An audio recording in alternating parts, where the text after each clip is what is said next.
Gyananjana Shalakaya Chakshurun Militam Dena Tasmai Shri Gurave Namaha Shri Chaitanya Manobhishtam Stapitam Yena Bhutale Swayam Rupa Kadamahyam Dadati Swapadantikam Vandeham Sri Guru Sri Yuta Padakamalam Sri Gurun Vaishnavamscha Sri Rupam Sagrajatam Sahagana Raghunathan Vitam Tam Sajivam Sadvaitam Sadvadhutam Parijana Sahitam Krishna Chaitanya Devam Shri Radha Krishna Padan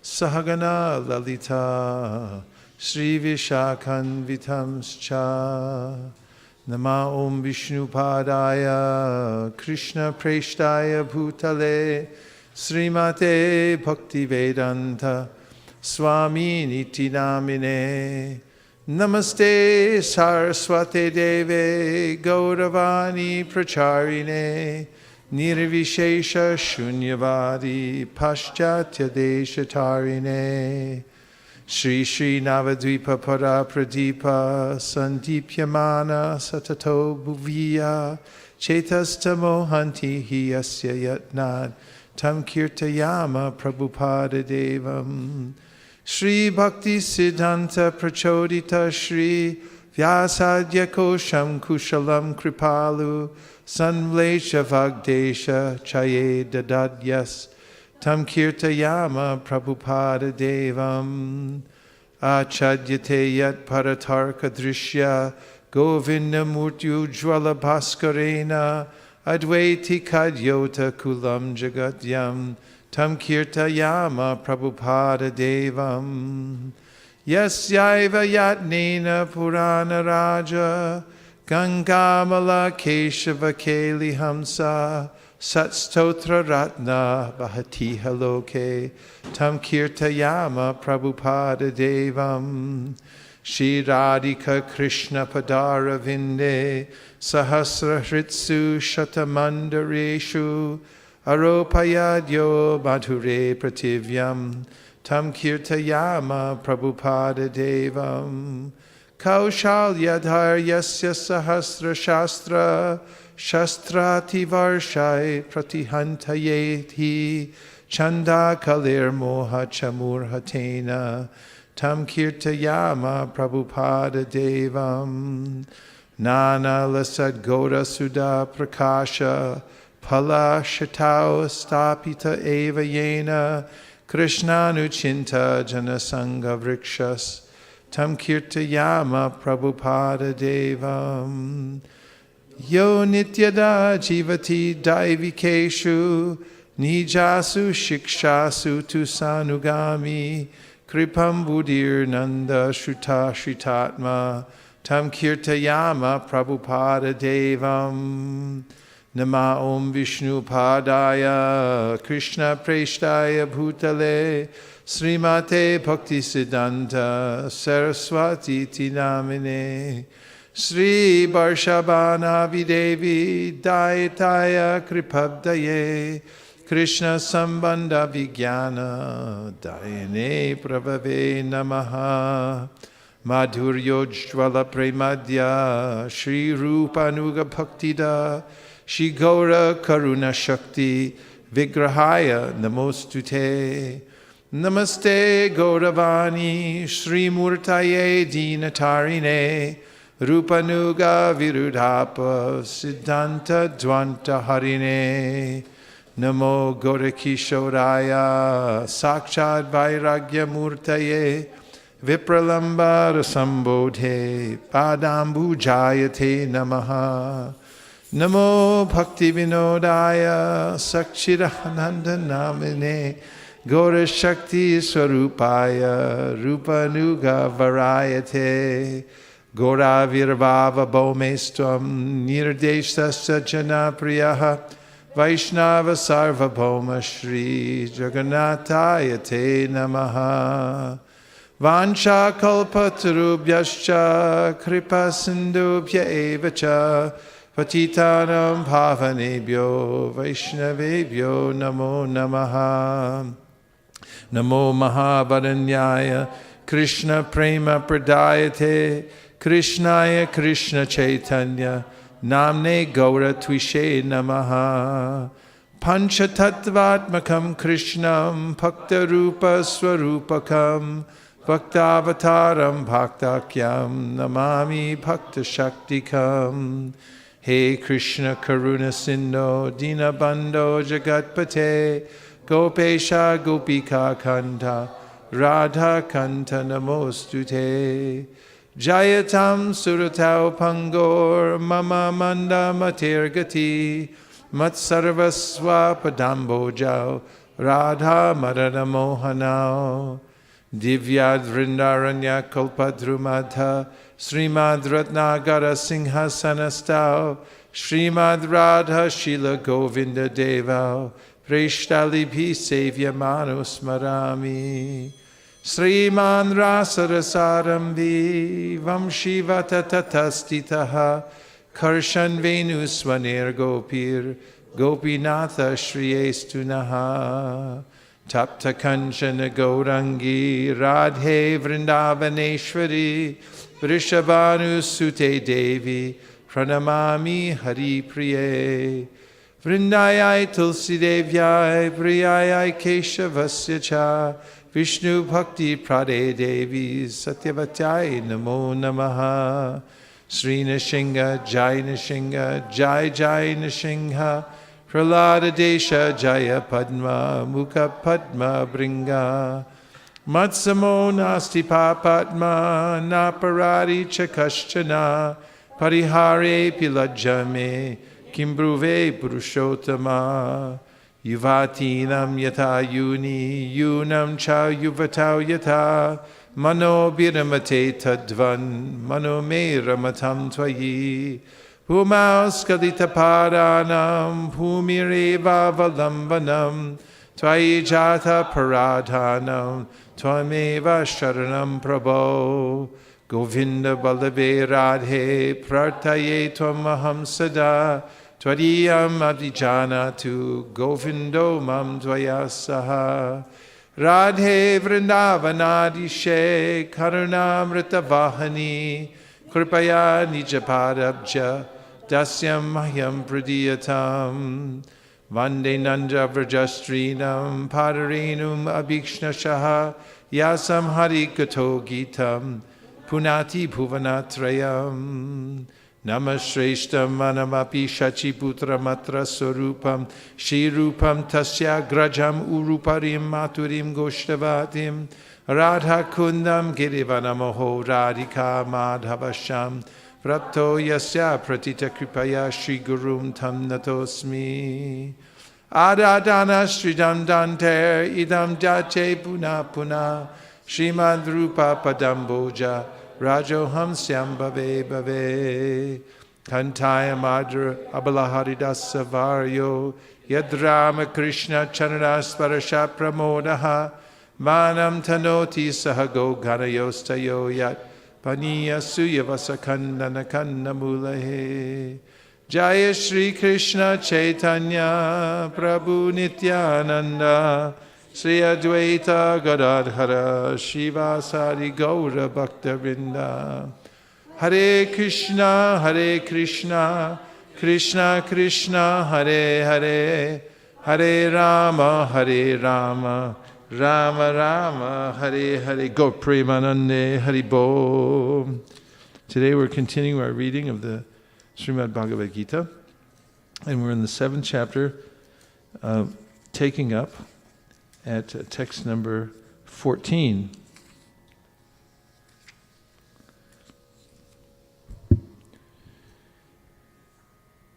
Daiva hieshu gunamayi mama maya duratyaya mameva ye prapadyante maya metam tarantite. Everyone please say.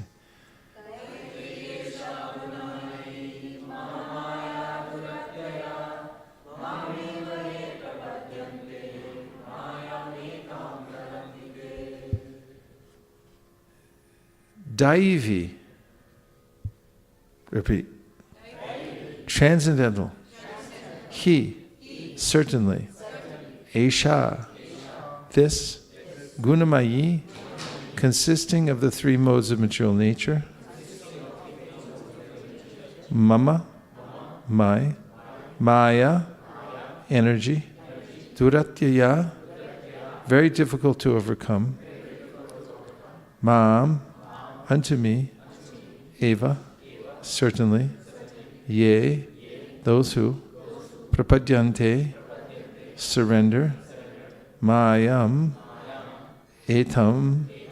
This illusory energy. Taranti. Overcome. Te. They. Translation.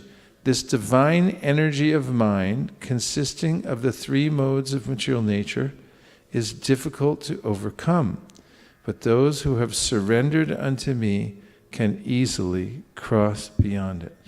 Let's say it together. This divine energy of mind, consisting of the three modes of material nature, is difficult to overcome, but those who have surrendered unto me can easily cross beyond it. Purport by His Divine Grace A.C. Bhaktivedanta Swami Prabhupada. Srila Prabhupada ki. The Supreme Personality of Godhead has innumerable energies, and all these energies are divine. Although the living entities are part of His energies and are therefore divine, due to contact with material energy, their original spiritual power is covered. Being thus covered by material energy, one cannot possibly overcome its influence. As previously stated, both the material and spiritual natures, being emanations from the Supreme Personality of Godhead, are eternal. The living entities belong to the eternal superior nature of the Lord, but due to contamination by the inferior nature, matter, their illusion is also eternal. The conditioned soul is therefore called Nitya Baddha, or eternally conditioned. No one can trace out the history of his becoming conditioned at a certain date in material history. Consequently, his release from the clutches of material nature is very difficult, even though that material nature is an inferior energy, because material energy is ultimately conducted by the supreme will, which the living entity cannot overcome. Inferior material nature is defined herein as divine nature due to its divine connection and movement by the divine will. Being conducted by divine will, material nature, although inferior, acts so wonderfully in the construction and destruction of the cosmic manifestation. The Vedas confirm this as follows. Mayam tu prakritim vidyan, mayinam tu maheshwaram. Abai, what is the verse? Repeat it. No, I said Abai. You're all not named Abai. Give him the microphone.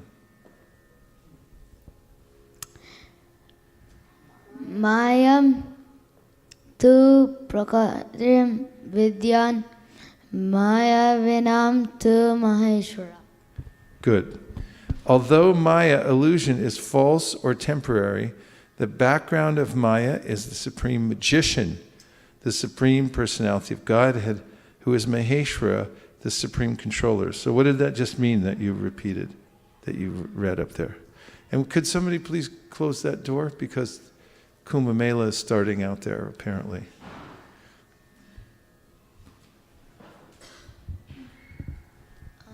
Can't see the top. Yeah. Although Maya illusion is false or temporary, the background of Maya is the supreme magician, the personality of Godhead, who is Maheshwara, the supreme controller. So what does that mean to you in your life? How does that affect your life? That Maya is the temporary things, and spiritual is technically what's it called? permanent. And so that if we want temporary things, technically we'll all lose them. So if we go for permanent stuff, they'll all stay. They'll like stick together. Good Siddhanta. Siddhanta bye. Thank you very much.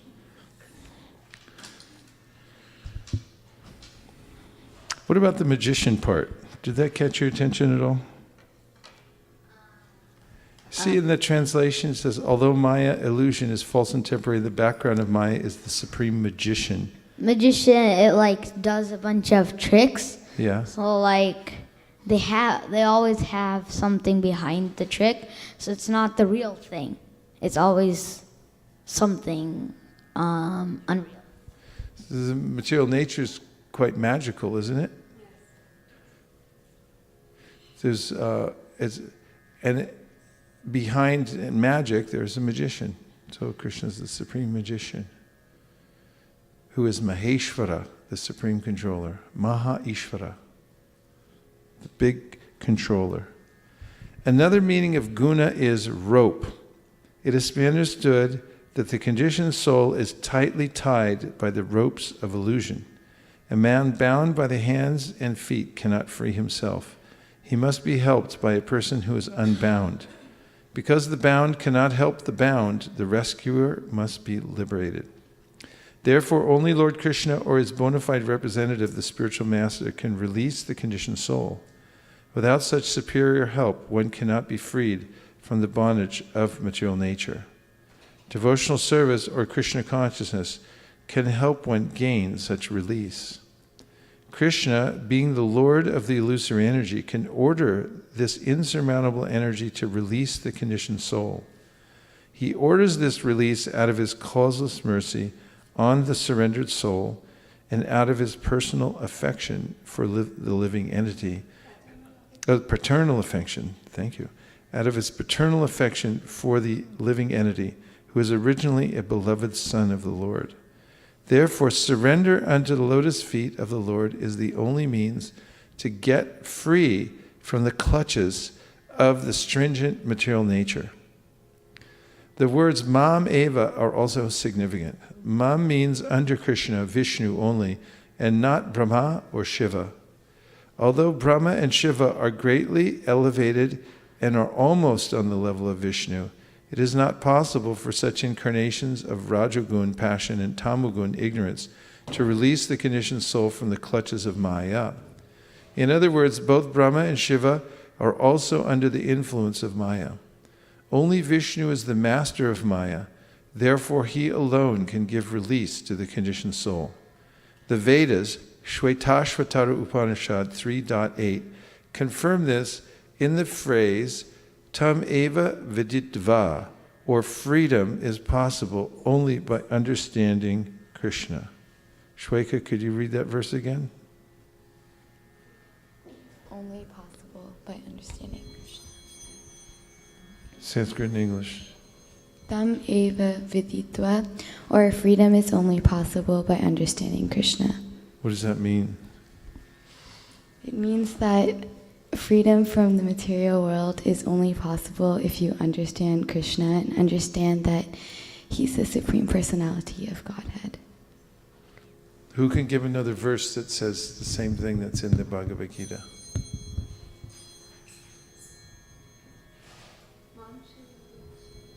I'm thinking of a verse in the 4th chapter. Which verse am I thinking of? That if you understand Krishna in truth, then you don't go back to God. Then you can go back to Godhead. Who knows the verse? You know it.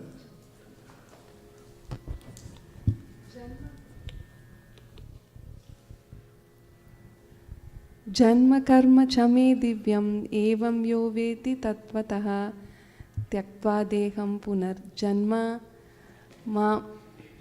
mameti so Arjuna. Naiti mameti so Arjuna. So Krishna is saying that who knows my birth and activities does not upon death comes back into this material world and he overcomes the material nature. Very good. You know that verse, Vrinda? Want to say anything about it? Yeah, it just means that like once you surrender unto Krishna, then only you'll be able to get free from the modes of material nature. And he says in the verse, Janma karma cha me divyam evam yo veti tattvata. If you understand me in truth, then you're not obligated to take birth again in the material world. This understanding of Krishna. Where in the Bhagavad Gita does Krishna say, tell how one can know everything about him? What's the process? They would know everything about him. What? Where in the Bhagavad Gita, which verse substantiates the theory that, or gives the process to know everything about Krishna? If you do this, then you'll know everything about Krishna in truth. 15.19.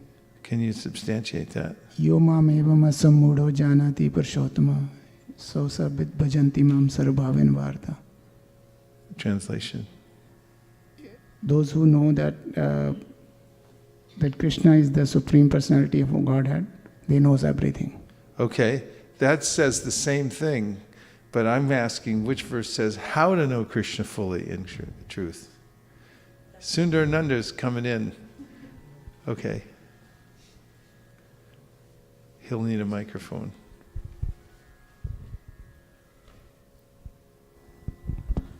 Text 7.1, Prabhu. Correct. Go ahead. I'm not remembering the Sanskrit, but I know it ends with Tatshrunu. I mean, Krishna says, hear. And by the process of hearing about his glories and about how he is the source of everything, then one can come to know about him without being a friend and without being envious. 7.1.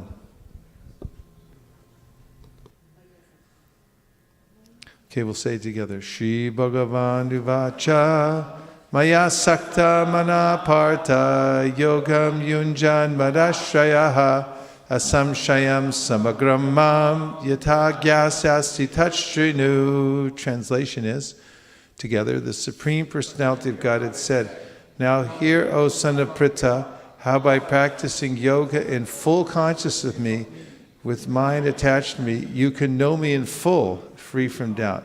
Purport. In the 7th chapter of Bhagavad Gita, the nature of Krishna consciousness is fully described. Krishna is full in all opulences, and how he manifests such opulences is described herein.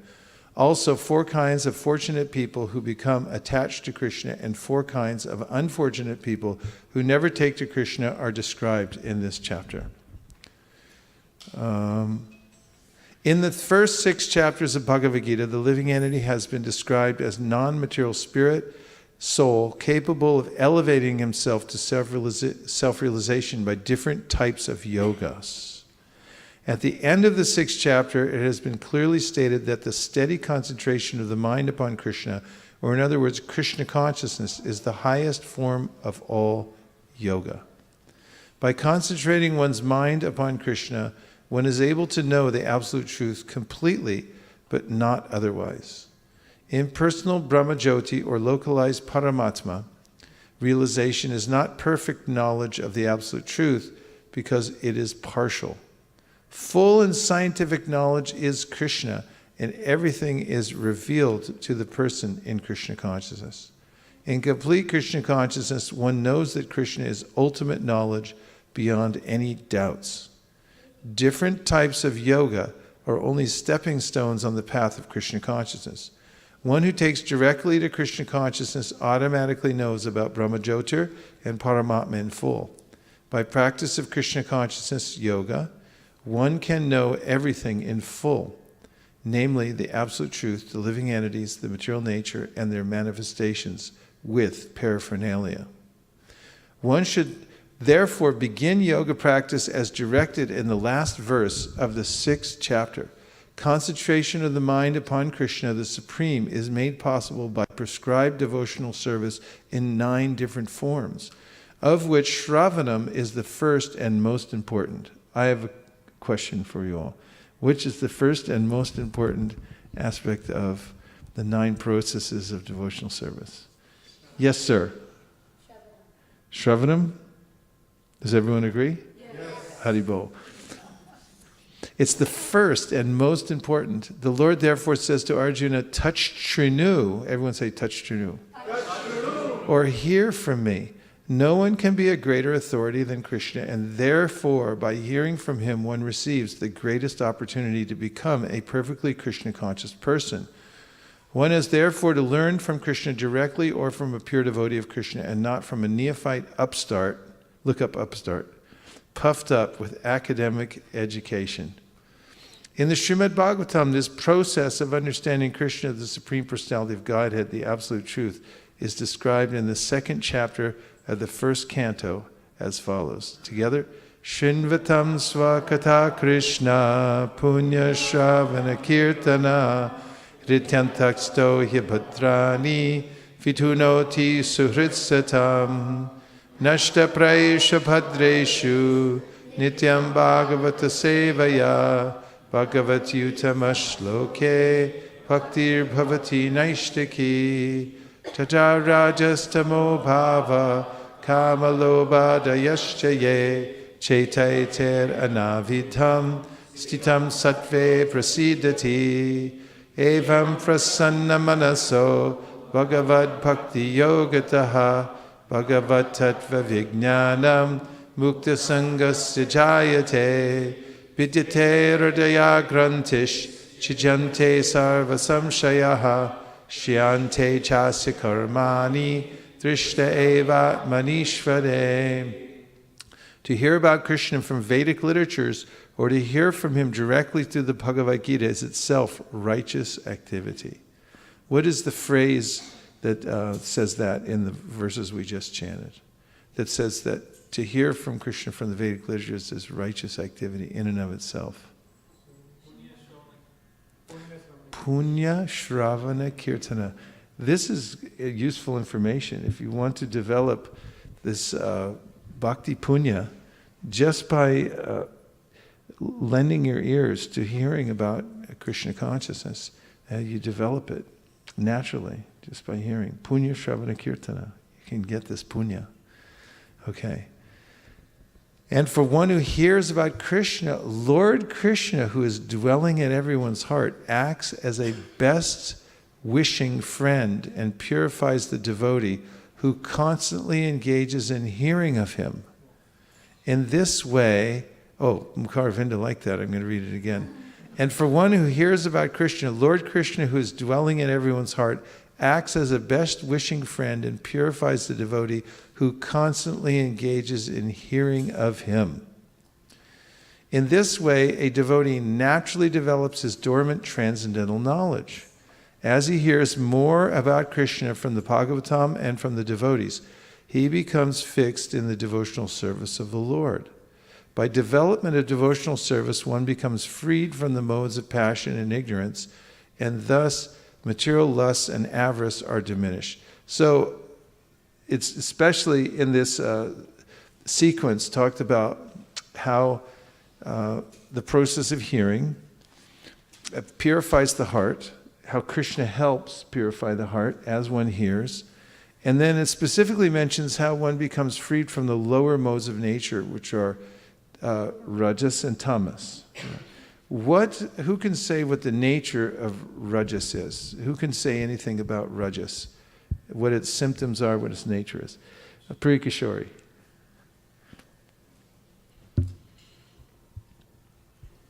So a person in the mode of passion may be overly ambitious and overly attached and detached from certain things.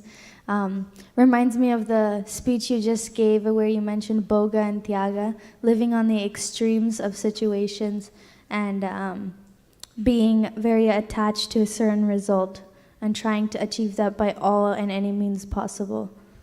Thank you very much. What other symptoms can you say about rajas? Yes, 1, 2, 3. It's nectar in the beginning and poison in the end. Okay, Yes. that's relatable.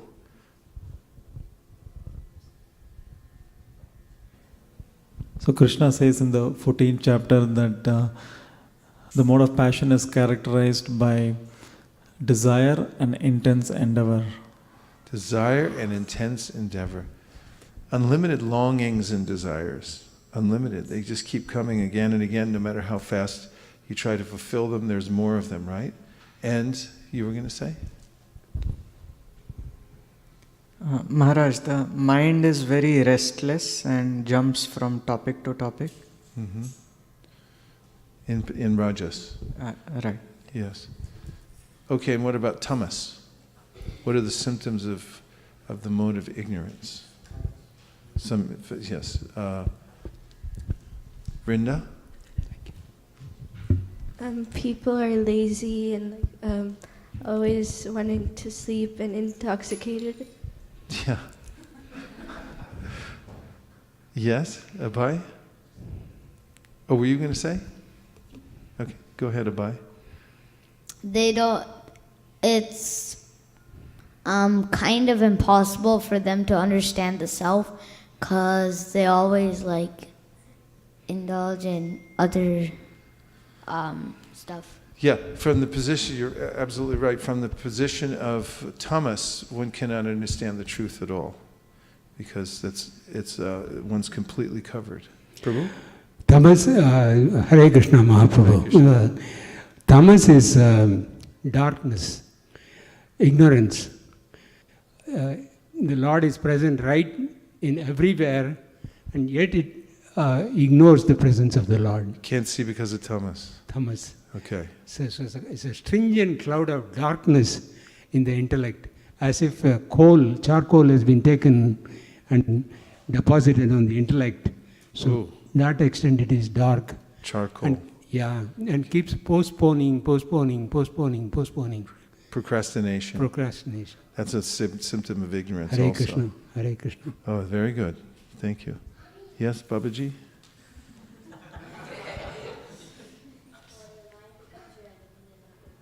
Okay, your mind becomes the enemy and not a friend. And when a person in tamas wants something and he doesn't get it, he gets very cranky and cranky.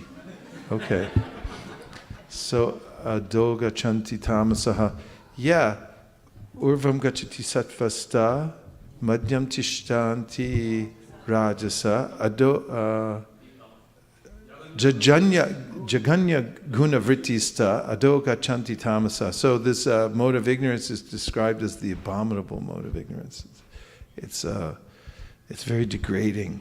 And so tamas and rajas, these are the two lower modes, and these verses are saying that by hearing about Krishna, from Krishna himself or from Krishna's devotees or from the book Bhagavata, then one actually rises above these. Actually, their influence is diminished in one's life. So we were talking about this just an hour ago at one of the corporate centers here in Silicon Valley, and about how one can elevate oneself in spiritual consciousness. And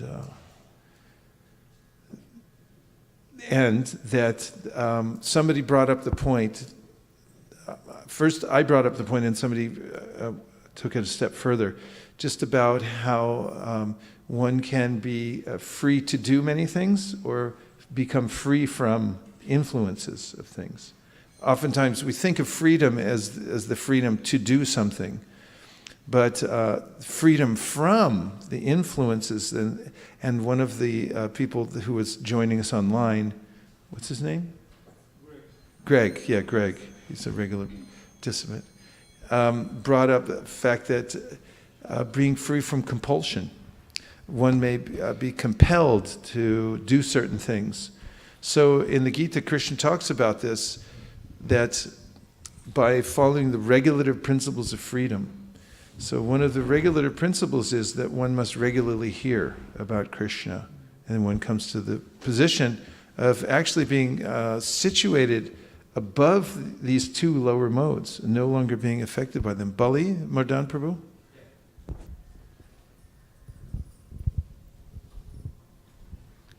Actually, the same verse appeared to my mind that Om Ashatoma Sadgamo Tamasoma Jyotirgamo Mrityurma Amritagama Om Shantihi Shantihi Shantihi. So this had been likely The second verse is Tamosoma Jyotirgama. The Upanishads always direct that we are already in the darkness, this world. So we have to Tamosoma Jyotirgama. So always go enlighten yourself by some means of understanding. Come towards the light. Don't stay in the darkness. Very good. Nice. Encouraged. By development of devotional service, one becomes freed from the modes of passion and ignorance, and thus material lust and avarice are diminished. When these impurities are wiped away, the candidate remains steady in his position of pure goodness, becomes enlivened by devotional service, and understands the science of God perfectly. So what are the three things that happen? I just read. Okay, wait, tell us the three. And you know it doesn't count unless you're in a microphone, right? Okay. So he remains steady in his position of pure goodness. He becomes enlivened by devotional service, and he understands the science of God perfectly. Okay. When these impurities are wiped away, the candidate remains steady in his position of pure goodness. Then becomes enlivened by devotional service, and he understands the science of God perfectly. This all happens by the hearing process. This bhakti yoga severs the hard knot of material affection and enables one to come at once to the stage of asamshayam samagram, understanding the supreme absolute truth, personality of Godhead. What is the hard knot of material affection? What does that mean? Hard knot of material affection. Yes.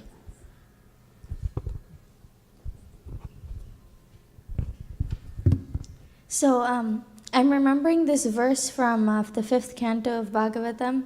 I don't know how it starts, but it talks about the Hridaya Granthi, or the hard knot in the heart. Pumsastriya metuni bhavametam. Tayumurtu Hridaya Grantamahu. Atokriya kshatras taptavata. Janasya moho yamahamameti. So when one is entangled in this material world, one thinks in terms of what is I and what is mine, and this has caused this hard knot within one's heart. So that's the verse that I remembered when I was reading. Yeah, and the verse starts off by saying, Pumsastriya maitina bhavametam. There's a attraction between male and female. And when the male and female come together, then they become inextricably connected through affection in the heart.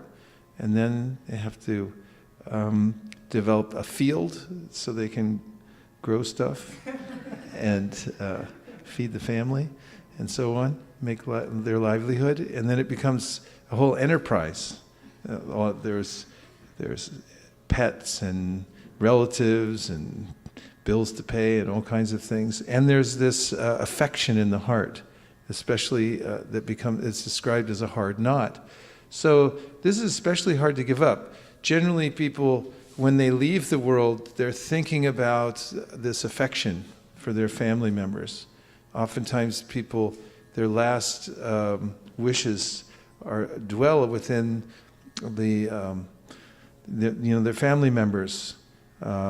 Will little Billy be able to graduate college? And who's going to get the money? And make sure you take care of little Frank, he's always been so helpless. You got to take care of him. And what about Snowball the cat? Snowball, I don't know where she is right now. And so there's this bhava, there's this strong feeling of affection for all these things. So through the Bhagavatam, hearing about Krishna, what is a very hard knot, very hard to overcome, becomes cut by the process of hearing about Krishna. All this takes place by the process of thoroughly hearing. So one can go on doing that. Material affection. And this nishta, one becomes situated very strongly in devotional service and knows the science of God perfectly. So continuing, thus Bhakti Yoga severs the hard knot of material affection and enables one to come at once to the stage of a samshayam samagram, understanding the Supreme Absolute Truth Personality of Godhead. Therefore, only by hearing from Krishna or by his devotee in Krishna consciousness can one understand the science of Krishna. So now let's look at the Upadeshamrita in verse number 5. And in this verse, Rupa Goswami gives his essence of all advice, which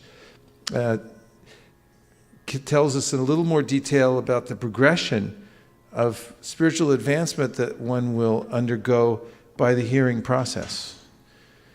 And this verse says, we can say together, Krishneti yasya giditam manasadriyeta dikshasti chet pranati bishcha bhajantamisham shushrushraya bhajana vignam ananya manya nindari shunya hridam ipsita sangalabhya. And the translation is, one should mentally... Oh, that's not the verse I wanted. I'm sorry. I'm thinking of 7. Go to 7. But first, I offer all respects to that verse. And then this verse says, oh, go to 8. Sorry, it said 8. Offer respects to that verse also. And text number 8, we can say together, Tanama rupa charitaru sikirtananu smrityo kramena rasanama nasiniyoja tishtan vrajetananuragi chananugami kalam nayed akilamityupadesha saram. Now we'll do the words for words because each one of them is very understandable, and we'll be able to get the context of the whole verse, and we'll become enlivened because it's within our reach. These are all things within our reach. So I'll say, please repeat, Tat of Lord Krishna. Nama, the holy name. Rupa, form. Charitari, character, pastimes, and so on. Sukirtana, in discussing or chanting nicely. Now, from that first line, you get a sense that of various activities that we do regularly, right? So, Tat Nama, say something about the Nama. Somebody. Yes. So you were mentioning about chanting in the workshop over the weekend. Yes. So we talked a lot about the Hari name, the holy name, and one of the things also was that when you chant, you should hear. And we had talked about the power of hearing the names of the Lord, and the power of hearing, actually, the power of sound, that stuff that you can't see with your senses, you can still understand them fully by the sound. So sound of the holy name. Okay, so the holy name comes to us in sonic form.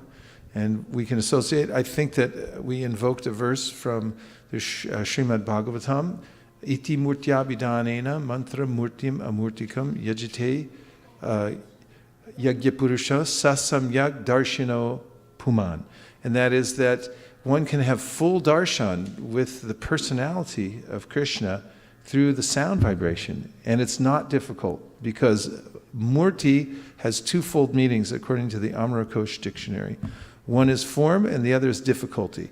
And when we say amurtikam, it means without difficulty one can have full darshan of Krishna, the full form of Krishna, through the sound representation, through chanting his name. Bali. So Bhaktivinoda Thakur say, Naam bina kichu nahi to ar chouda bhuvan majhe. That means without the holy name in the 14 worlds you see, there is nothing else other than the holy name. Not even in all the malls and everything, too. If you have the holy name, everything else in the whole world. And without the holy name, in the Kevalanamashtakam, then the whole world appears to be void if I don't have the holy name. So the name, this is a very important part of our Siddhanta, that the holy name avails himself to the people of the world. And that anyone who takes up the regular chanting of God's names, of Krishna's names, will be directly in contact with Krishna. In fact, in the very beginning of the Bhagavatam, this is mentioned that the name of Krishna and Krishna himself are non-different. What is that verse? First chapter of the Bhagavatam. Yes. 1:1:14.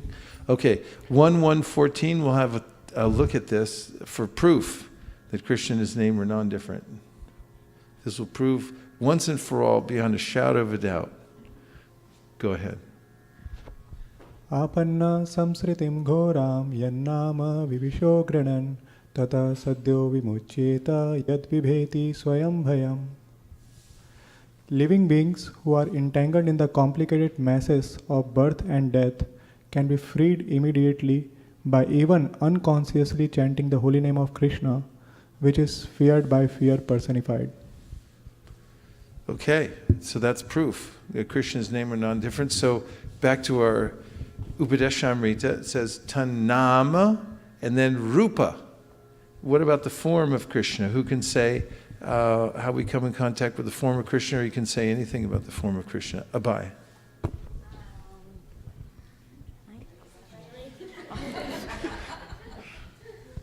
By the deities, because Prabhupada said that the deities are there because we can't like always meditate on Krishna. We also need to worship a particular deity, so that's why he got the Radha Madan one and everything. Thank you. That's very helpful. Archa is the incarnation of the Lord called Archa. He appears to us in the form of what appears to be material elements, because my eyes may not be able to see spirit. What are the conditions, the Shastras say, under which one may see spirit directly? Yes. Give us a shloka from the Brahma Samhita. Okay, tell us what you were going to say first. I want to hear.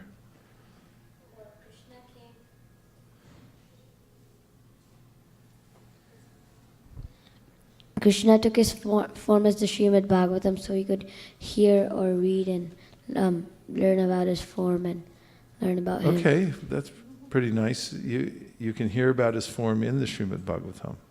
Like, for instance, where in the Srimad Bhagavatam have you heard about the form of Krishna? Sir? What have you heard, the description of the form of Krishna that you can relate to us?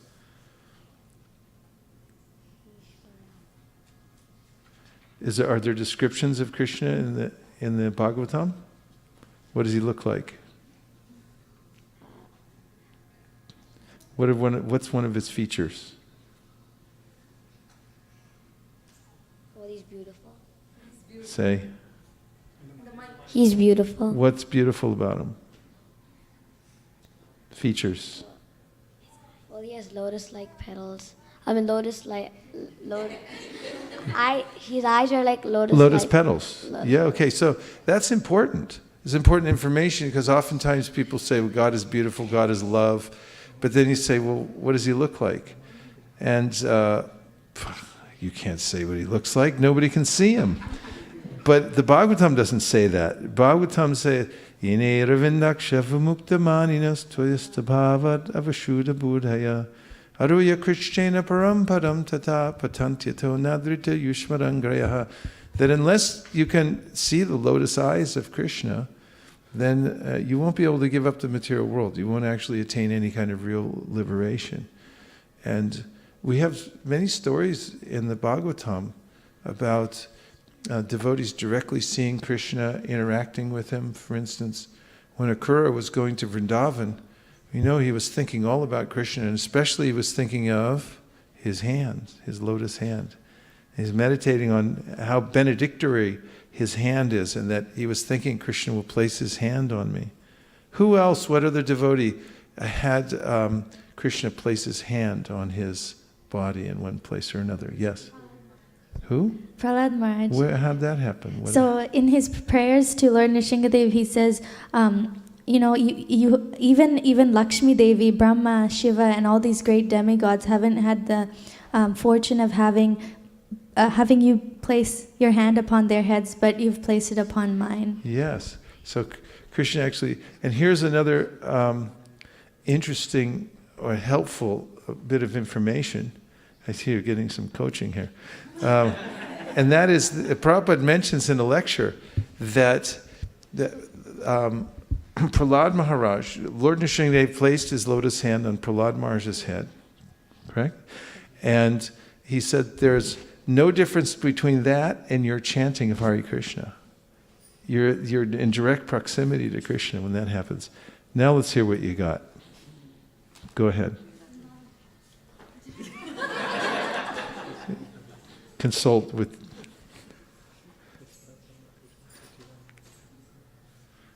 Ishvara Parama Krishna Sachidananda Vigraha Anadiradir Govinda Sarva Karana Karana. And what about that verse? Are you entering into evidence here in the court? Well, it describes about his form. Okay. Ishvara Parama Krishna Sachidananda. What does Vigraha mean? Form. That's good. Stick with Mukharvid. Okay, yes. What else?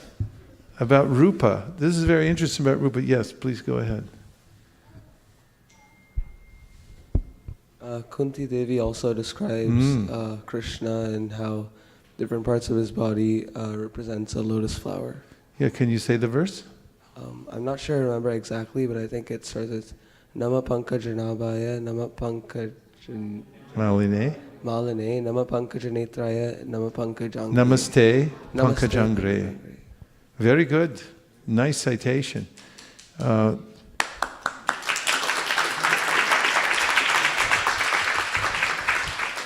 Yes, the lotus is the most beautiful flower, and Krishna's features like lotuses.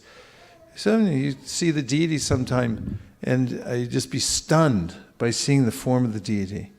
The deity is so beautiful. His lotus feet, he's decorated so nicely.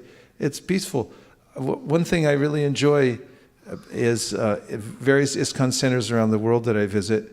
I notice that people, usually people from India, but people from anywhere, they'll come and just sit in front of the deity and just stare.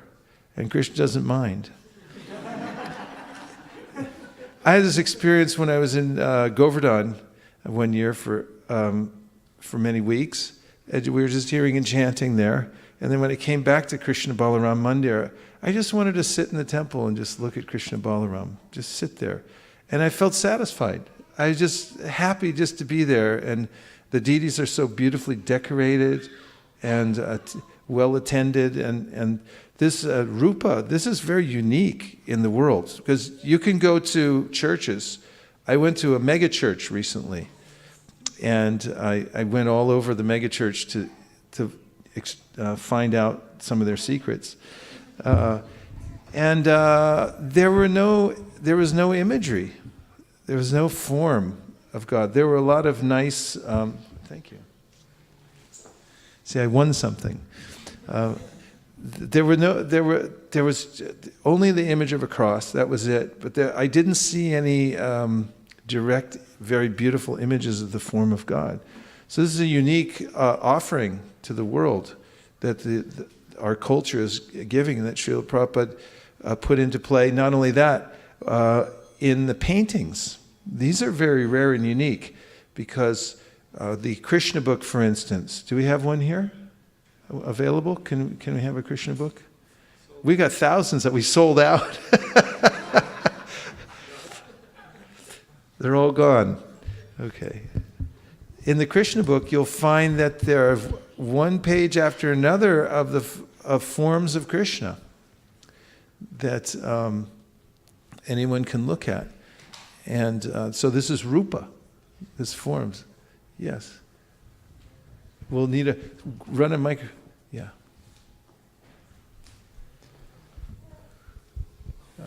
Hare Krishna Maharaj. I had regarding the Roop, there's a verse. I'm not sure about the origin, but I've heard it in this way.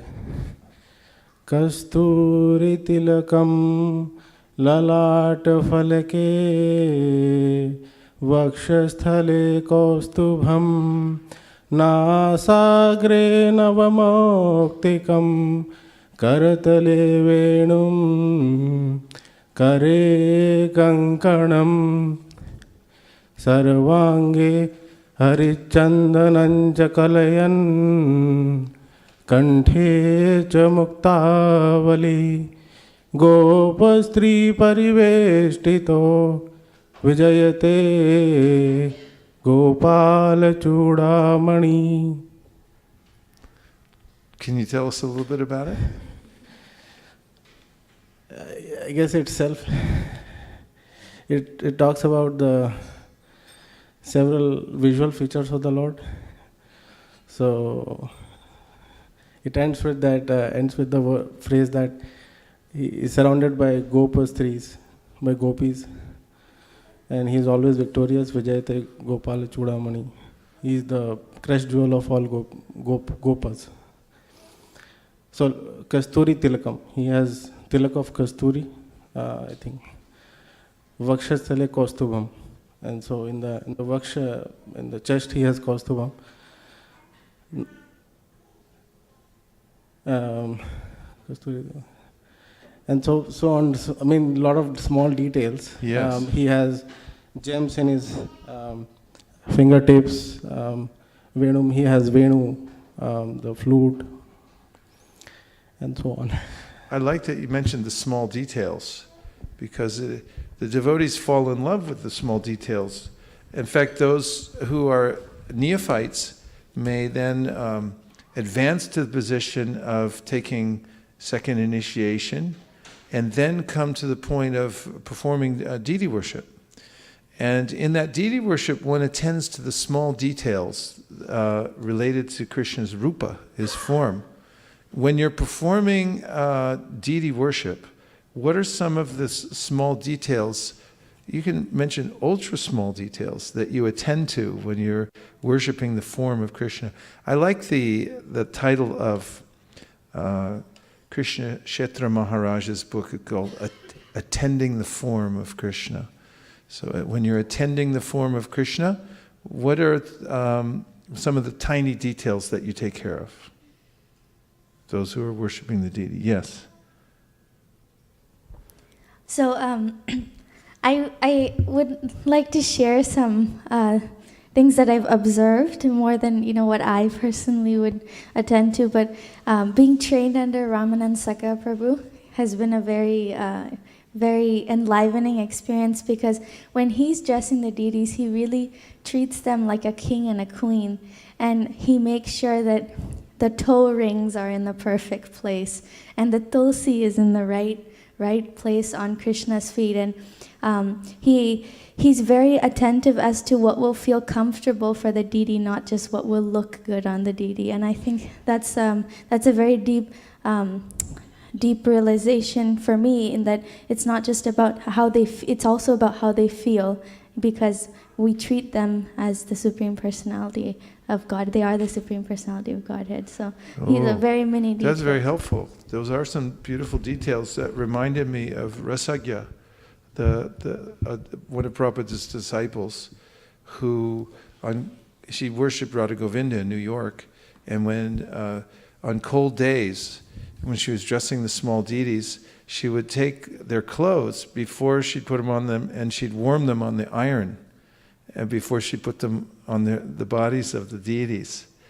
And actually that came up when she was leaving her body. One of the newer devotees had a dream that Krishna revealed to her that Rasagya had done that service, and then brought it up to her and said, I had a dream. She said, oh yeah, I used to do that. So there are unlimited ways in which one, and there are more. Somebody else had their hand up. Yes, Advait, and then back to Shamalangi. Attending the form of Krishna, the rupa, yes. So, I think a week or two ago, earlier when I came to the temple, I just looked at the deities and went. And I never really observed anything about them. But I think a week ago, I was organizing Krishna's jewelry, and I noticed how they have so much jewelry. We just never noticed them, and now I just start noticing everything. Like yeah, now I you're can see starting so because you much did now. the seva, right? Now you notice the jewelry on the deities, right? It becomes very personal part of it, right? Something I've never noticed before. Very nice, very nice. Navina and then Shamalangi. And then Hare Shraddha. Krishna. It's a very special privilege to be close to the deity. And just like when before a pujari goes in to worship the Lord, he performs different types of purificatory rituals and has to wear clean cloth and have the right mindset. In the same way, we know that the kitchen is an extension of the altar, but then also the temple room, the Lord is everywhere. He's omnipresent, and we're always like acting for His pleasure. So I was just thinking that before you enter the altar, you do these different types of purificatory processes, but a devotee is seeing that the worshipful Lord is everywhere, and everything that I'm doing to please Him. So it really expands our view, our vision of what is the Lord and where is the Lord and how can I be in contact with the Lord. Really nice observation. The expanded vision, seeing Him within everything, and how his body expands as the temple. This is Shastric, that this is the Sambit Shakti, that the Balaram expands as the temple and as the altar, the Lord's shoes, His Brahman's thread, and all the infrastructure that is there to worship Krishna is actually the manifestation of Balaram. So this is reality. Yes? Yeah, I mean, just in continuation with what Priya Kishori said, it's nice and observing and appreciating our senior pujaris like Ramanandasaka Prabhu and also Hansapriya Mataji. Like, in summer she'll dress Krishna with shorter dhotis. When it is cold, she'll get sweaters, she'll arrange. And she's so, while offering them the bhoga, she's very careful that, the bowl should be like full, like not even a little space there. She says, he's very hungry, he plays, don't you know? He goes out to play, Krishna goes out to play. He's hungry. So she's like, it's so nice to observe and, appreciate those things. And even Bhaktavatsal Prabhu, how meticulously he'll arrange their jewelry, like even if he's not doing the seva himself, but we are going to the altar, but everything is arranged very nicely in plates, like so it's really nice observing all that. So this is all attending the rupa, the form, which reminded me, I was visiting the home of one godbrother who does elaborate deity worship every day, and making the plates in the morning. Have these nice silver plates, he put the offerings on. I was helping him, he said, okay, fill that up, and I was starting to put sabji in. And I got it about 3/4 of the way full, and he looked at me and said, what are you doing? He said, don't shortchange the Lord, fill it up. And I took that, don't shortchange the Lord. Shraddha, you had a point?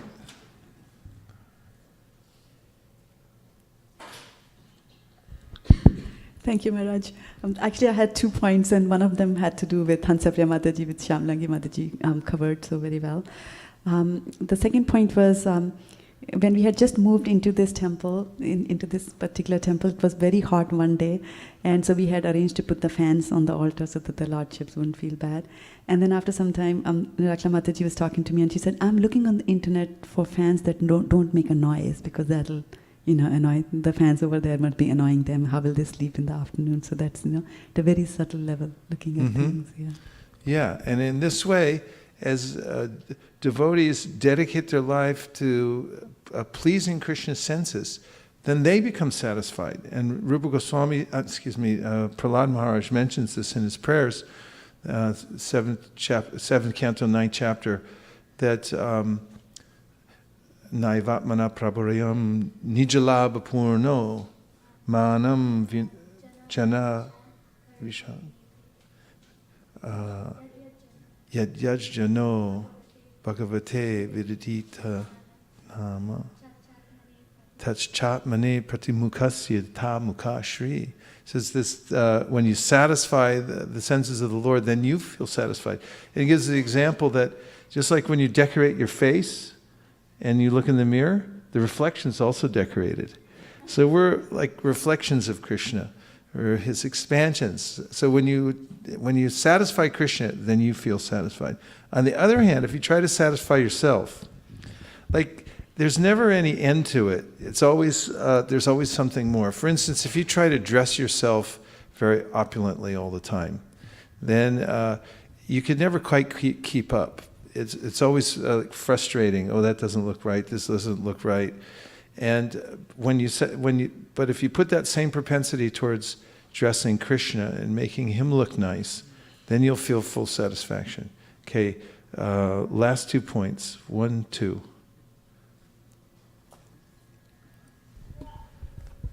When Mukundata Prabhu was in her house, he used for Gopal, a hand would be like this, and then he would rest it on the on a cushion. So he said that he rests Gopal's hand on the cushion because he carries the whole entire world, the universe, and so so Gopal doesn't feel tired. He rests his hand on the cushion. Very nice. There's precedent for that. When Krishna was lifting Govardhan Hill, then Yashoda's there saying, you must be hungry, you must be tired. There was coward boys were also holding sticks up to help him hold the hill because I don't think you can handle this. Yes, Abai?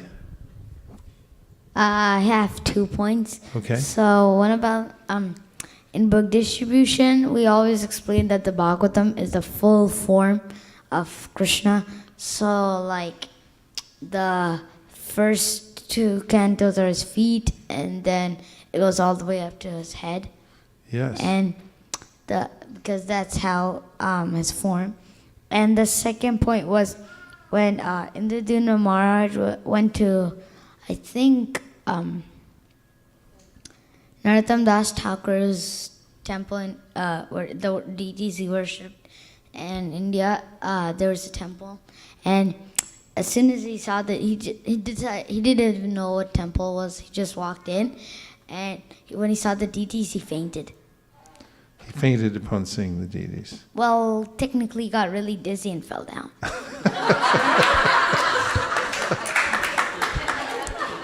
Okay, we'll check with our judges to see if that counts.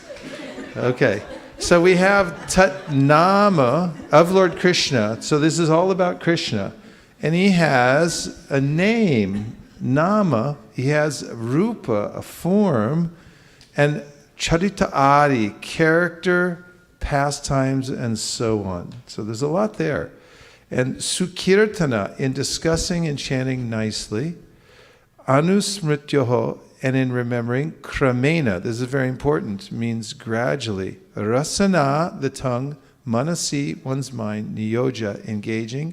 Tishtan, residing. Now we're getting even more esoteric. Vraje, in Vraj. Tat, to Lord Krishna. Anuragi, attached. Jana, persons. Anugami, following. Kalam, time. Nayet, should utilize. Akilam, full. Iti, thus. Upadesha, of advice or instruction. Saram, here's the essence. And here's the translation. The essence of all advice is that one should utilize one's full time, 24 hours a day, in nicely chanting and remembering the Lord's divine name, transcendental form, qualities, and eternal pastimes, thereby gradually engaging one's tongue and mind. In this way, one should reside in Vraj, Goloka Vrindavan Dham, and serve Krishna under the guidance of devotees. One should follow in the footsteps of the Lord's beloved devotees who are deeply attached to his devotional service. Now, here's the purport, and we'll find here similar advice that we found in the Bhagavad Gita and in the Srimad Bhagavatam that was quoted in the Gita. Since the mind may be one's enemy or one's friend, one has to train the mind to become his friend. The Krishna consciousness movement is especially meant for training the mind to be always engaged in Krishna's business. The mind contains hundreds and thousands of impressions, not only of this life, but also of many, many lives of the past. These impressions sometimes come in contact with one another and produce contradictory pictures. In this way, the mind's function can become dangerous for a conditioned soul. Students of psychology are aware of the mind's various psychological changes. In the Bhagavad Gita 8.6, it is said together, Yang yang vapi smaran bhavam tajatyante kalevaram tam tam evaite konteya sadatad bhava bhavitaha. Whatever state of being one remembers when he quits his body, that state he will attain without fail. At the time of death, the mind and intelligence of a living entity create the subtle form of a certain type of body for the next life. If the mind suddenly thinks of something not very congenial, one has to take a corresponding birth in the next life. On the other hand, if one can think of Krishna at the time of death, he can be transferred to the spiritual world, Goloka Vrindavan. This process of transmigration is very subtle. Therefore, Srila Rupa Goswami advises devotees to train their minds in order that they will be unable to remember anything other than Krishna. Similarly, the tongue should be trained to speak only of Krishna and to taste only Krishna Prasad. Srila Rupa Goswami further advises, Tishtan Vraje, one should live in Vrindavan or any part of Rajabhumi. Rajabhumi, or the land of Vrindavan, is supposed to be 84 kroshas in area. 1 krosha equals 2 square miles. When one makes Vrindavan his residence, he should take shelter of an advanced devotee there. In this way, one should always think of Krishna in his pastimes. This is further elucidated by Srila Rupa Goswami in his Bhakti Rasamrita Sindhu together. Krishnam smaram janam chasya preshtam nija samahitam tat tat kataratas chasau kuryad vasam vraje sada. A devotee should always reside in the transcendental realm of Vraj and always engage in Krishnam smaram janam chasya preshtam, the remembrance of Sri Krishna and his beloved associates. By following the footsteps of such associates and by entering under their eternal guidance, one can acquire an intense desire to serve the Supreme Personality of Godhead. Again, Srila Rupa Goswami states in Bhakti Rasamrita Sindhu together, Seva Saraka Rupena Siddha Rupena Chatrahi Tatbhava Lipsuna Karya Vraja Lokanus Marataha. In the transcendental realm of Vrajadam, one should serve the Supreme Lord Sri Krishna with a feeling similar to that of his associates, and one should place himself under the direct guidance of a particular associate of Krishna and should follow in his footsteps. This method is applicable both in the stage of sadhana, spiritual practices executed well in the stage of bondage, and in the stage of sadhya, God realization.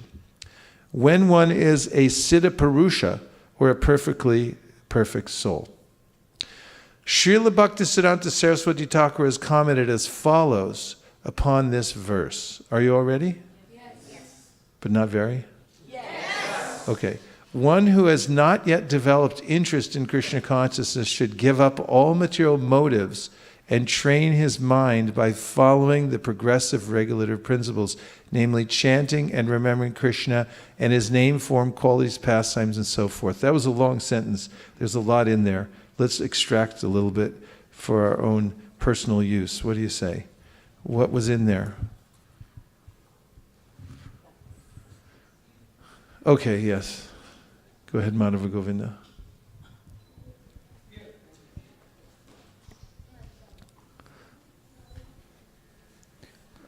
We have to train our mind.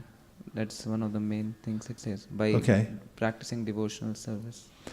Train our mind by following the progressive regulative principles. That's very interesting that they're progressive, isn't it? Yes? Dhiraj? Thank you. That's very important about training. This all is mentioned not for those who are already deep into Krishna consciousness, but for one who has not yet developed interest in Krishna consciousness. Yes, very good. Important point. Over here. 1, 2. It also says that one should remember Krishna, his name, form, quality, pastimes, and so forth. Yes, very good. We should practice self-control, like to control our mind. Okay. So this sentence, very good. Yes? Rinda?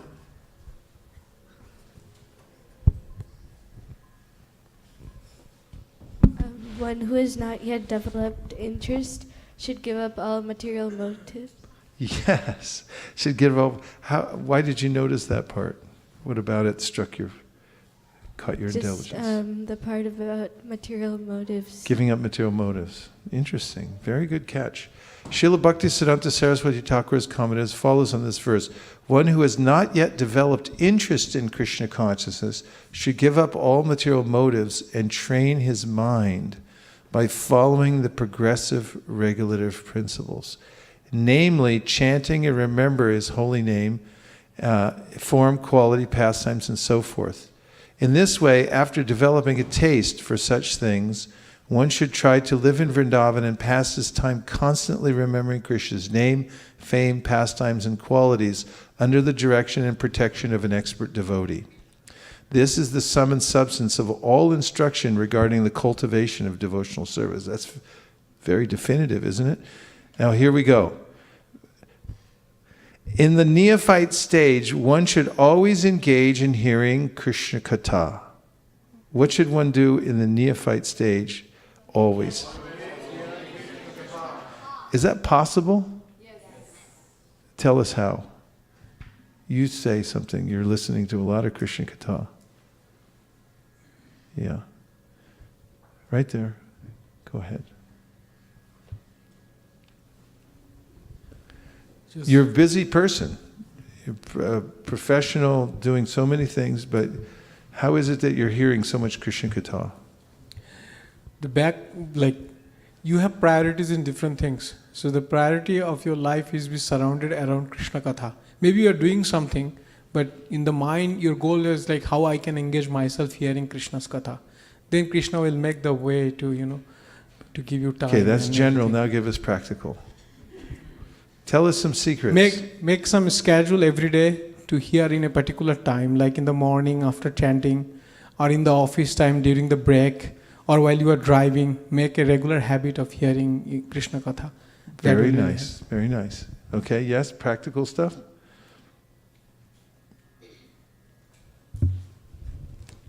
I remember hearing in your lecture how you said once that suppose if your laundry is downstairs and you had to come from upstairs to downstairs, and if you don't hear, you might lose a big thing. So in that lecture you gave an example of how people don't win the running race by like 10 minutes or 5 minutes. They just win by fraction of a millisecond. So that really caught me, like how you wanted us to hear at every moment, like every second. And I always see you, before you start the engine, you put the earbuds on your ears and show us practically how we can use all the modern inventions of iPods and so many things like load up. You once even offered that you give me your iPod and I load all the Prabhupada's lectures and give you. So we should use all that, and that's how we can use every moment we have. And the main phrase that you use that has always been a guidance in my life is fill the gap. Fill the gap. Yes. Yeah. Thank you. Very good. Avantika's got something. I feel like in everything you do, there should always be kirtan or something in the background. So when my dad went to Vrindavan, he got like this yellow box, and if you turn it on, it always has the Hare Krishna Mahamantra playing, and or Prabhupada chanting. So, Is that going on in your house now? yeah, very and my nice. dad keeps it in his room. I've been to, when I'm traveling, I generally stay in devotee homes, and I notice that it creates that environment. And also, when we stay with Rupanuga Prabhu and Premanjana, when Avani, he has two daughters, Avani and Nikki. So Avani is very avid kirtaniya. She always listening to kirtan, 24 hours a day. You go by a room at night and you can hear there's kirtan going in the morning, afternoon, night. And I mentioned this before. She's been very successful and just kind of breezes through all her studies and does well at everything. And I asked her father, well, it's very successful. And he said, it's the kirtan. She never stops listening to kirtan. And also, the mind may say, oh, what's the use? It's only 20 seconds or whatever. But it's amazing. You can hear one thing in 20 seconds that will actually change your life. And if you... it's just like, also I remember in school studying for exams. If I studied to the last minute until the teacher said, put your books away, that last 2 seconds, I know if I took it for granted and I say, I got this, I'd always do, worse. But if after the last second, till they say, put the books away, pick up your number 2 pencil and start writing. You want to be that close up to the hearing and chanting all the time too. Yes, from the internet.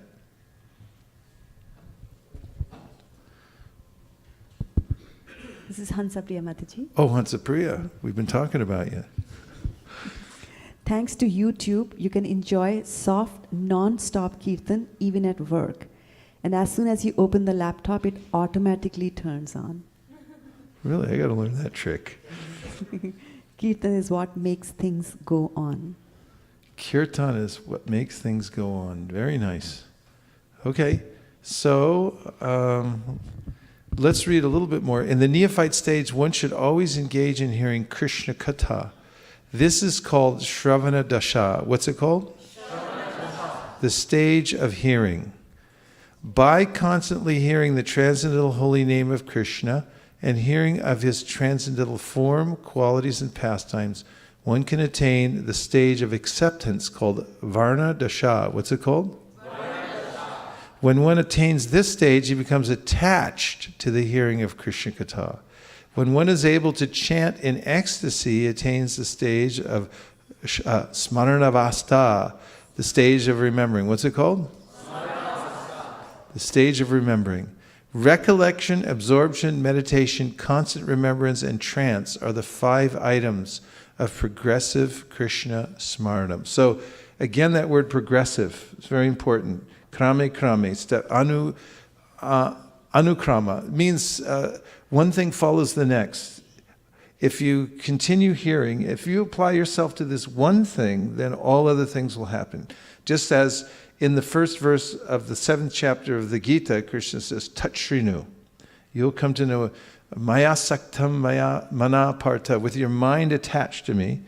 Yogam Yunjan Madastraya Asamshayam Samagramam Yata Gyasasi Tatshrinu.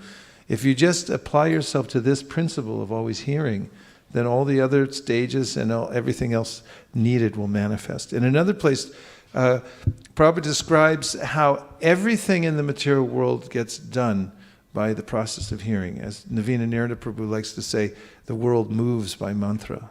Say the right mantra and people go, oh, okay. And it's like, how'd you do that? Just gave them the right mantra. And so similarly, for instance, Prabhupada says when you build a skyscraper building, then you have to start the mantra. You say, well, we're going to have a building. And what's it going to look like? And you start describing it. And next thing you know, you're drawing on a chalkboard. And the next thing you know, you take the information off the chalkboard and you start categorizing it. And then you make other mantras. How are we going to get the paraphernalia for this? Where are the resources going to come from? You talk about it, the mantras are coming out, and the paraphernalia starts appearing here, there, and everywhere. So in the same way in the material world that this takes place, in fact, the whole creation takes place by mantra, doesn't it? Brahma's throwing mantras this way and that, and boom. In a similar way, Prabhupada says, all the spiritual paraphernalia that you need will appear in your life by the process of hearing if you apply yourself properly to the system of hearing. Correct? Correct. Okay, so there are various stages and it's progressive. It's progressive. At first, remembrance of Krishna may be interrupted at intervals. Relatable? But later, remembrance proceeds uninterrupted. When remembrance is uninterrupted, it becomes concentrated and is called meditation. When meditation expands and becomes constant, it is called anusmriti. By uninterrupted and unceasing anusmriti, one enters the stage of samadhi, or spiritual trance. After smarana dasha, or samadhi, has fully developed, the soul comes to understand his original constitutional position. At that time, he can perfectly and clearly understand his eternal relationship with Krishna. This is called sampati dasha, the perfection of life. Chaitanya Charitamrita advises those who are neophytes to give up all kinds of motivated desires and simply engage in the regulative devotional service of the Lord according to the directions of Scripture. In this way, a neophyte can gradually develop attachment for Krishna's name, fame, form, qualities, and so forth. When one has developed such attachment, he can spontaneously serve the lotus feet of Krishna, even without following the regulative principles. This stage is called raga bhakti, or devotional service in spontaneous love. At that stage, and it doesn't mean without following the 4 regulative principles, it just means that there are many scriptural ways in which we regulate our lives around the Pancharatriki system. And when one's devotional service becomes spontaneous, one's thinking of Krishna 24 hours a day, he or she may not follow those so rigidly. However, Chaitanya Mahaprabhu points out that those who are on the spontaneous platform of Raga Bhakti actually do externally follow the rules and regulations very carefully. Neophytes sometimes take this idea of spontaneous devotional service and prematurely apply it in their own lives. I saw one devotee doing Mangalarti 2 hours late, and I said, "What's going on?" And he said, "It's spontaneous. I'm not following the rules." But that's not what it means here. At least it wasn't the case for him. This stage is called Raga Bhakti, or devotional service in spontaneous love. At that stage, the devotee can follow in the footsteps of one of the eternal associates of Krishna in Vrindavan. This is called Raga Nuga Bhakti. Raga Nuga Bhakti, or spontaneous devotional service, can be executed in the Shantaras, when one aspires to be like Krishna's cows, or the stick or flute in the hand of Krishna, or the flowers around Krishna's neck. In the Dasya Ras, one follows in the footsteps of servants like Chitrak, Patrak, or Raktak. In the friendly Sakya Ras, one can become a friend like Baladev, Sridhama, Sudama. In the Vatsalya Ras, characterized by parental affection, one can become like Nanda Maharaj and Yashoda. And in Madhurya Ras, characterized by conjugal love, one can become like Srimati Radharani, or her lady friends such as Lalita, and her serving maids Manjaris, like Rupa and Rati. This is the essence of all instructions in the matter of devotional service. We start on a very practical level, and if one stays in that practical level, that is practicing hearing, chanting, remembering, attending the form of the Lord, all the ways in which we've been guided by our previous acharyas coming down through His Divine Grace, A.C. Bhaktivedanta Swami Prabhupada, then step by step, one will come to the perfectional stage of devotional service.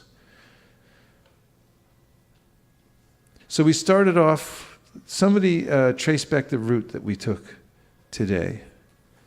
How we started and what is the circuitous route that we took to get where we are right now. Map us back. Where did we start? 7.14, which is, tell us, what's that verse about, 7.14? It's about Maya? What about Maya? Huh? Okay, somebody give us a detailed response, please. These are sutra-like responses. It's about the Maya and how Krishna is the controller and the supreme magician. Okay. What else about the verse? What activity is maybe needed on our part? Yes? Go ahead. Say what you're going to say. So I also remembered that Maya is illusory, but even if Maya is illusory, its background is the supreme magician. Yes, okay. Very good. Yes? The Maya, it's very strong. It's very hard to overcome. But by surrendering to Krishna, everything becomes easy. Very good. You caught the essence. Surrender to Krishna. Vrinda. Freedom is only possible by understanding Krishna. Yes, very good. We started with 7.14 saying that... Somebody took notes. Just see, this is good. Okay, go ahead. Like we are tightly bound by the ropes of illusion. So the only way is to surrender unto lotus feet of Krishna. So we came to a conclusion that freedom is possible only by surrendering and by we can overcome material nature by hearing. And then we went to 7.1 referring to how one who hears about the activities of Krishna, Janma Karma Chame Divyam, he can overcome. And then we talked about how can we know Krishna in full. So at that time we discussed Maya Veshya Manoemam 7.1. And then in that verse we heard about hearing. So how do we hear more? So we discussed more about hearing in 7.1. And then we went to the verse where in Bhagavatam it is said about Hridaya Granthi, how by hearing about Krishna, all the hard knots that are in the heart are going away. And then we went to Nectar of Instruction 8, which talks about how by hearing about Krishna we make gradual progress, kramena. And then we also talked about the pastimes of various names and forms, and so many pastimes we discussed. And then we are now here discussing in the same verse.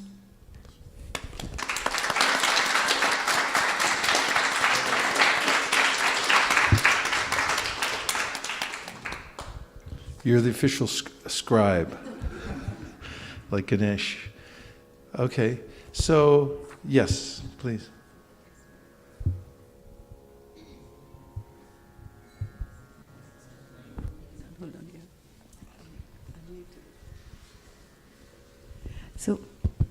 So Maharaj, about listening and the powers of listening, I've just remembered the words from Bhagavad Gita, 13th chapter, verse number 26. And the translation for that is, again, there are those who, although not conversant in the spiritual knowledge, begin to worship the Supreme Person upon hearing about Him from others.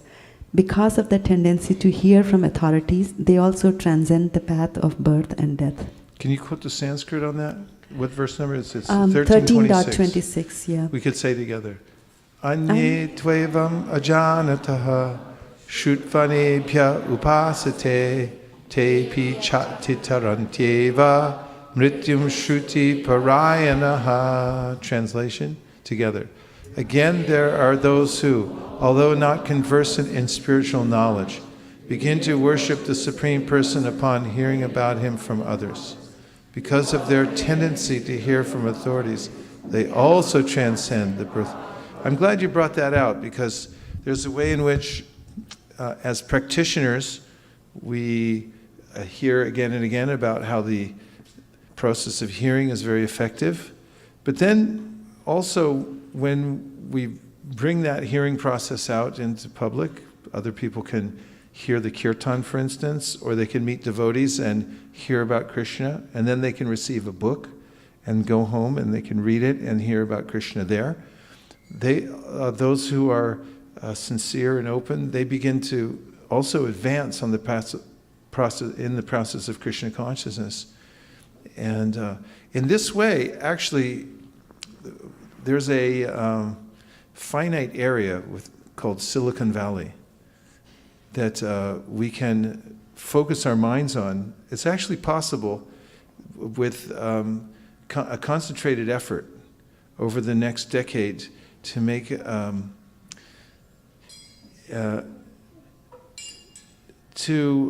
affect a surge of Krishna consciousness within the population, the limited population. The gain went up on this. Could you turn it down, please, a little bit? Of Silicon Valley. And that can be done by the process of the distribution of the holy names, the transcendental literature, which are the holy names written down and then given to people, hand to hand, house to house, and so forth. Kirtan in various places will make a marked difference. And the people will also come up in their realization. They'll also get this punya shravana, the special spiritual wealth just from hearing and so forth. So this is a good occupation, spending one's time, full time, in hearing and chanting about Krishna, and then also going out and giving everybody else the opportunity to hear about Krishna as much as possible. And prasadam. Because just by giving prasadam, people will become liberated and go back to Godhead even without their knowledge, Prabhupada says in the Antya Lila. Namo Om Vishnu Padaya Krishna Preshtaya Bhutale Srimate Bhaktivedanta Swami Niti Namine Namaste Saraswate Deve Gaudavani Pracharine Nirvishesha Shunyavadi Paschatya Deshatarine Jaya Shri Krishna Chaitanya Prabhu Nityananda Sri Advaita Radhara Shivasari Gaura Bhaktavinda Hare Krishna, Hare Krishna, Krishna Krishna, Hare Hare, Hare Rama, Hare Rama, Rama Rama, Hare Hare.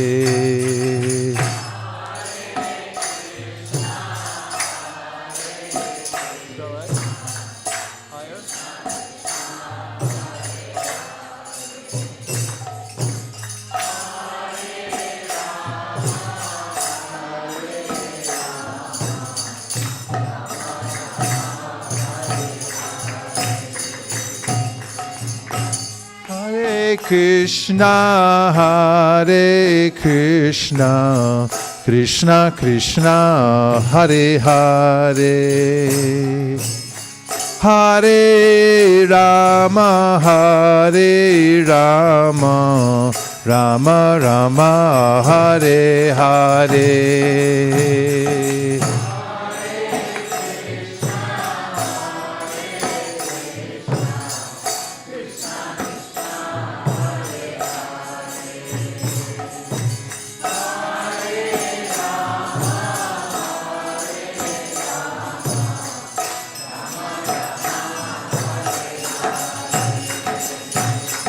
Hare Krishna, Hare Krishna, Krishna Krishna, Hare Hare, Hare Rama, Hare Rama, Rama Rama, Hare Hare.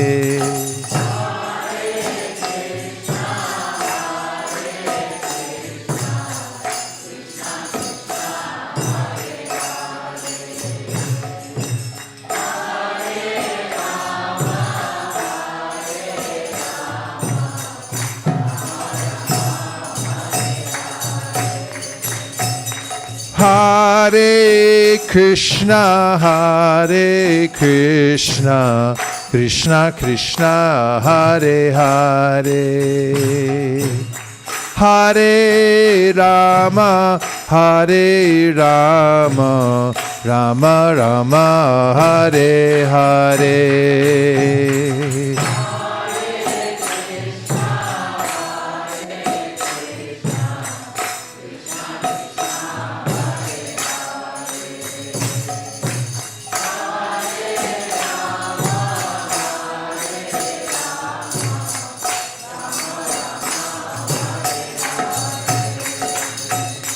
Hare Krishna,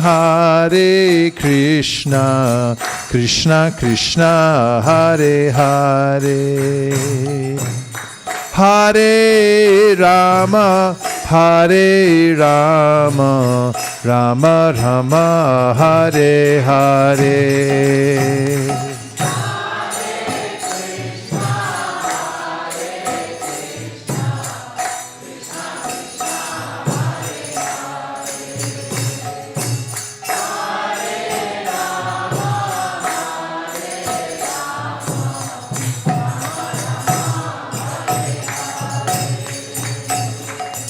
Hare Krishna,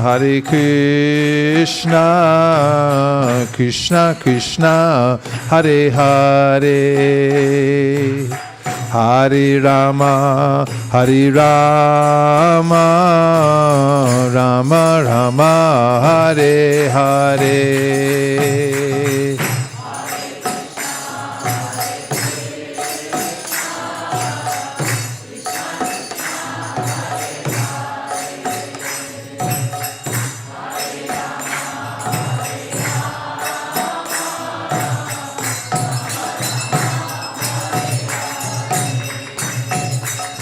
Hare Krishna, Krishna Krishna, Hare Hare, Hare Rama, Rama Rama, Hare Hare.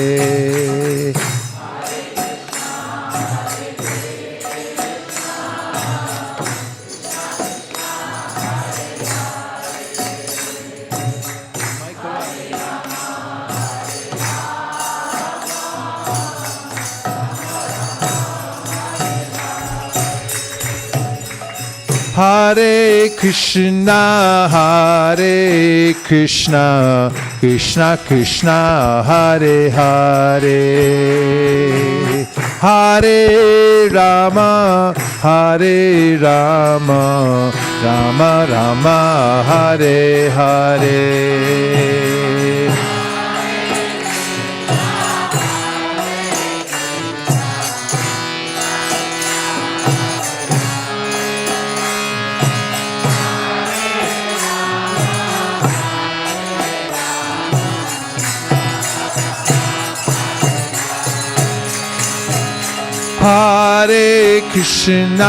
Hare Krishna, Krishna Krishna, Hare Hare, Hare Rama, Rama Rama, Hare Hare.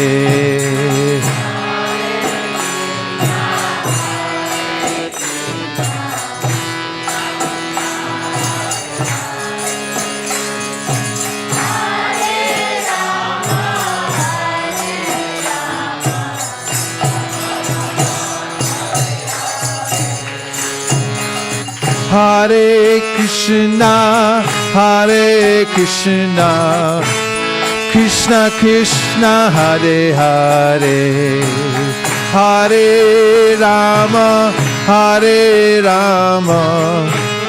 Rama Rama, Hare Hare.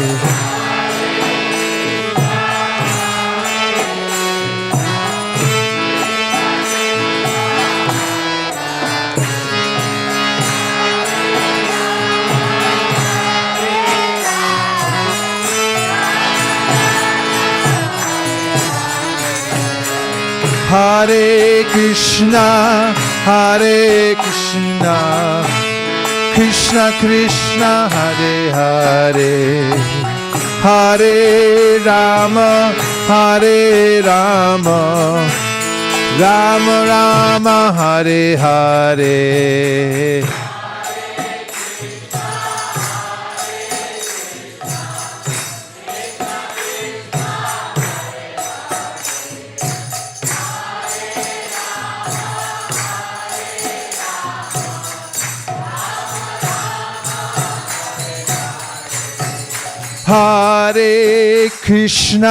Hare Krishna, Krishna Krishna Hare Hare, Hare Rama, Hare Rama, Rama Rama, Hare Hare.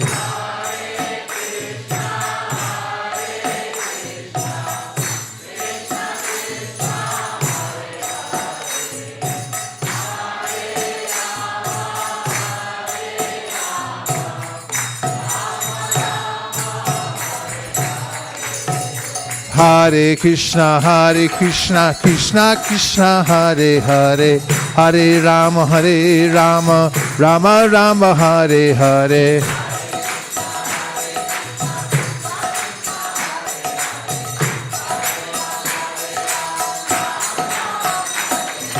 Hare Krishna, Krishna Krishna, Hare Hare, Hare Rama, Rama Rama, Hare Hare.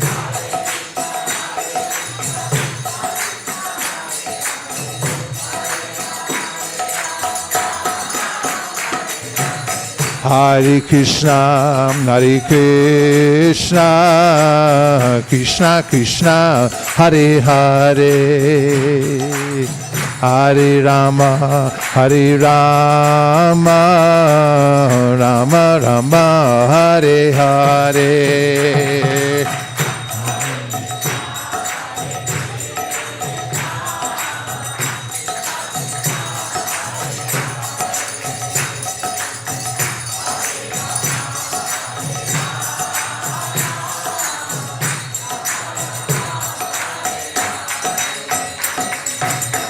Hare Krishna, Krishna Krishna, Hare Hare, Hare Rama, Rama Rama, Hare Hare.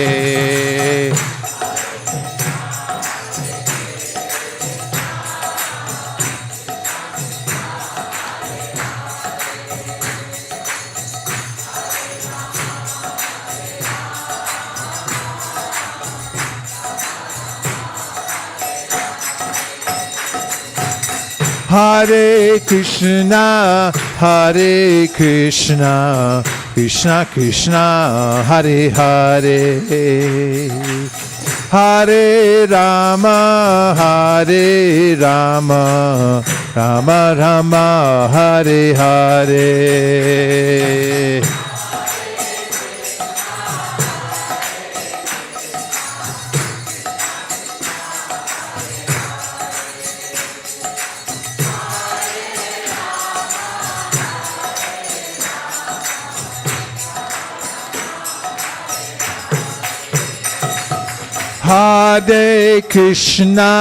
Hare Krishna, Krishna Krishna, Hare Hare, Hare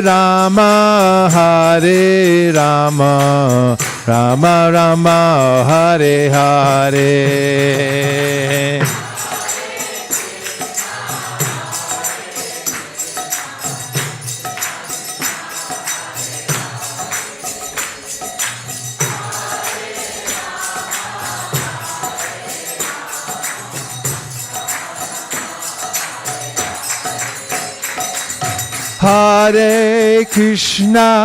Hare Krishna, Krishna Krishna, Hare Hare, Hare Rama,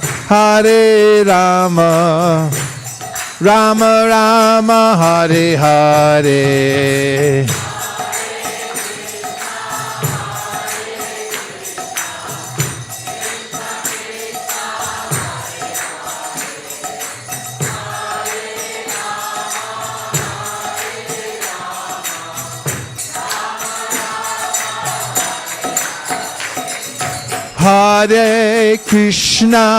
Hare Krishna, Krishna Krishna, Hare Hare, Hare Rama, Rama Rama, Hare Hare.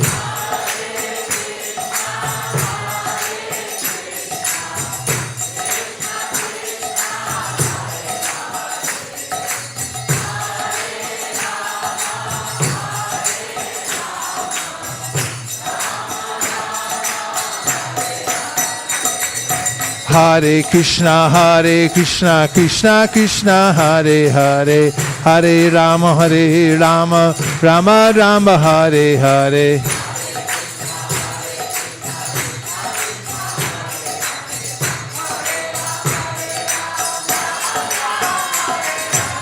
Hare Krishna, Krishna Krishna, Hare Hare, Hare Rama, Rama Rama, Hare Hare.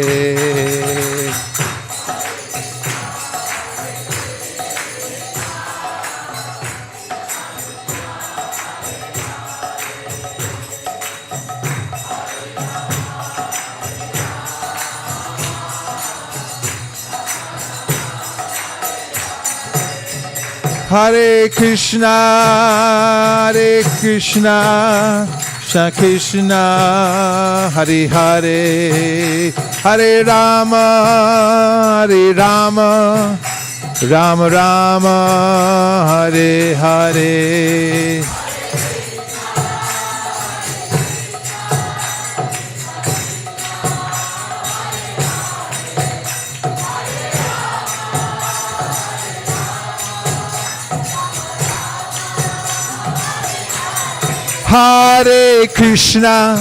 Hare Krishna, Krishna Krishna, Hare Hare, Hare Rama, Rama Rama, Hare Hare.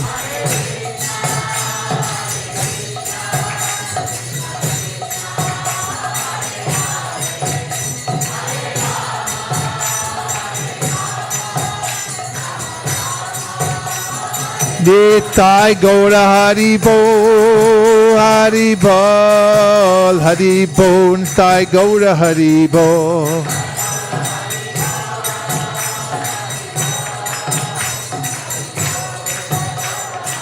Jaya Jaya Prabhupada, Prabhupada, Jaya Jaya Prabhupada.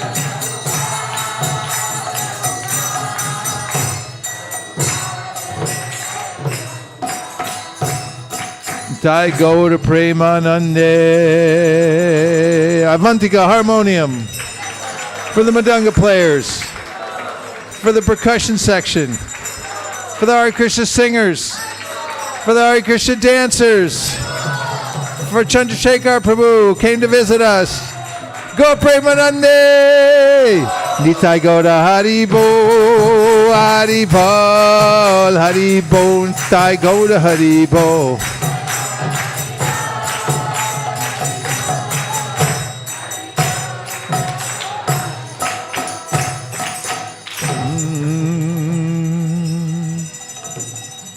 Thank you, everybody, for coming out on a Wednesday night. It's a good idea. And everyone who joined us online, please turn to the camera and say, Hare Krishna. Hare Krishna. We love you. Thanks for joining us. And keep the hearing and chanting going and distribute it as widely as possible. The faster we're able to get out to all the people in Silicon Valley, the faster we can bring a renaissance to this area. And we'd like to do that to set an example for the rest of the world, not the rest of the ISKCON world, the rest of the whole world. To bring this place to a level of Krishna consciousness involving all the important people of Silicon Valley. So please give concerted effort to everyone you meet, everywhere you go, everywhere you see. Take it as an opportunity to give Krishna consciousness to others. We need to do this rather quickly because I'm afraid things may be spinning out of control all over the world. But have no fear, Krishna's in charge. Now we get an opportunity to turn our attention squarely towards the beautiful form of Shri Shri Radha Madan Mohan, Sriman Mahaprabhu, and there's nobody better than Lord Chaitanya. And Shri Shri Lakshmi Nrsingadev for an Artik ceremony, which is not available, I dare say, anywhere else in Silicon Valley tonight except for right here. So get on down and be a part of this. Thank you very much. Gaur Premanande Haribol.